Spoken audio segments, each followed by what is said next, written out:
بسم اللہ الرحمن الرحیم۔ السلام علیکم۔ شروع اللہ کے نام سے جو نہایت رحم کرنے والا اور بابرکت ہے۔ آج مسلمان پریشان اور بے چین ہیں۔ میں عرض کروں گا کہ یہ امور اسلام کے خلاف نہیں ہے۔ ہمیشہ ایسے مظالم اسلام پر ہوتے رہے ہیں۔ جناب رسول اللہ صلی اللہ علیہ وسلم اور صحابہ کرام رضی اللہ عنہ پر بھی برابر ایسے پہاڑ توڑے گئے۔ اسلام کی تاریخ اٹھا کر دیکھ لیجیے۔ مکہ معظمہ کے مشرکین، مدینہ منورہ کے منافقین اور یہودی، اس طرح دیگر مسلم ممالک کے ساتھ غیر مسلم اقوام ہمیشہ اس قسم کے اعمال کرتے رہے ہیں، جس کے بارے میں پہلے سے ہی ارشاد کر دیا گیا ہے کہ تم ضرور بضرور آئندہ کو اپنے مالوں اور جانوروں میں سے آزمائے جاؤ گے۔ اور اس قسم کی دیگر آیتیں قرآن مجید میں موجود ہیں۔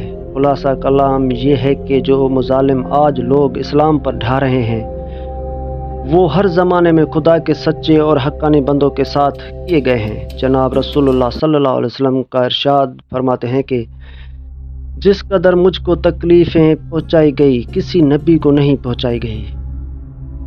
آپ اس حدیث مبارک سے اندازہ لگا سکتے ہیں کہ ہمارے نبی صلی اللہ علیہ وسلم کو کس قدر تکلیفوں کا سامنا کرنا پڑا ہے۔ آپ نے کبھی سوچا کہ آج امت مسلمہ پریشانیوں میں کیوں گری ہوئی ہے؟ کوئی بیماری کا شکار ہے، کوئی قرضداری ہے اور کوئی خودکشی کا خواہش مند ہے۔ اس کی وجہ صرف اور صرف اللہ کی ناراضگی اور نافرمانی ہے۔ جب کوئی شخص اللہ کی رحمت سے دور ہو تو سکون کیسے پا سکتا ہے؟ مثال کے طور پر آپ صلی اللہ علیہ وسلم نے فرمایا کہ میری امت میں گناہوں کی وجہ سے مصائب نازل ہوں گے۔ ان میں سے ایک گناہ موسیقی بھی ہے۔ اس کے برعکس ہم یہ کہتے ہیں کہ موسیقی روح کی غذا ہے، اور اللہ کا فرمان ہے میری یاد روح کی غذا ہے اور سکون کا ذریعہ ہے۔ ارشاد ربانی ہے جو شخص میرا نافرمان بنے گا، میری یاد سے اعتراض کرے گا، میں ضرور بضرور اس کی زندگی کو تلخ کر دوں گا۔ اب جو شخص ٹی وی دیکھ کر یا لڑکیوں کو دیکھ کر سکون حاصل کرنا چاہے گا وہ بے وقوف ہے۔ یہ شخص سمندر میں آگ کو تلاش کرنے والے بے وقوفوں کی طرح ہے۔ یاد رکھیے ہر گناہ خود دوزخ ہے۔ ہر گناہ سے بندہ اللہ سے دور ہوتا ہے اور وحشت اور بے سکونی کو خود اپنے پاس بلاتا ہے۔ گناہ کے شروع میں تو مزہ آتا ہے مگر اس کے بعد ایک تاریکی اندھیری رات ہے۔ حضرت مولانا مفتی محمد الحسن گنگوہی رحمۃ اللہ علیہ نے لکھا ہے کہ ایک بزرگ نے خواب میں آپ صلی اللہ علیہ وسلم کی زیارت کی اور پوچھا آپ کی امت پریشان کیوں ہے؟ فرمایا کہ اس کی 3 وجوہات ہیں: بے پردگی، گانا سنانا اور ٹی وی دیکھنا۔ آپ صلی اللہ علیہ وسلم نے فرمایا، بخاری شریف کی حدیث ہے، میری پوری امت کو معاف کیا جا سکتا ہے مگر اعلانیہ گناہ کرنے والوں کو معاف نہیں کیا جائے گا۔